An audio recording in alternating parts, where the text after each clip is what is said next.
What happened to the money? We haven't seen it. We don't know where it is. Our home was submerged under 13 and a half feet of water. We were the fourth shingle from cresting the top of the house. The government come up with a plan. They were devastated too. They never went through anything like this. You know, they were doing things as they went. I mean, it's a lot of red tape. We have a house that's paid for. We really didn't want to go and get into more debt. We stayed in Mississippi for a while till we were able to come back. You know, we were thinking we would be in our home by now. People talk about Katrina being an equal opportunity storm. Didn't make a difference if you were black or white, rich or poor, but it wasn't exactly an equal storm. If you were a black homeowner, you were more than 3 times more likely to have lost your home in the flooding than if you were a white homeowner. And just like it wasn't an equal opportunity storm, it has not been an equal opportunity recovery. The people aren't here anymore. They didn't come back.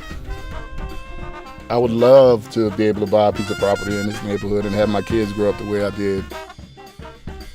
It's above my pay grade. The neighborhood is a different neighborhood now.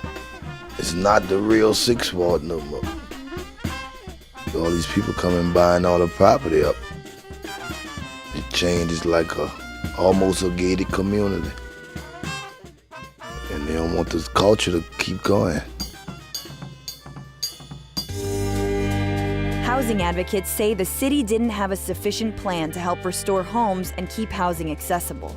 New Orleans is a city that contains a majority of renters. Because rents have increased so much, then lower income people no longer have access to the neighborhoods in which they've traditionally lived. There was a housing development that was here that was one of the most dangerous in the city. Katrina damaged the project so bad that we were able to roll it down and rebuild housing. I remember just being like stunned. They done knocked down the magnolia, the melpomene, and the callaloo and made it look prettier. You could tell like it wasn't gonna never be the same. They're trying to change it. I see what they're trying to do. A lot of the people that was on housing assistance, they wasn't able to go back to the spots that they was.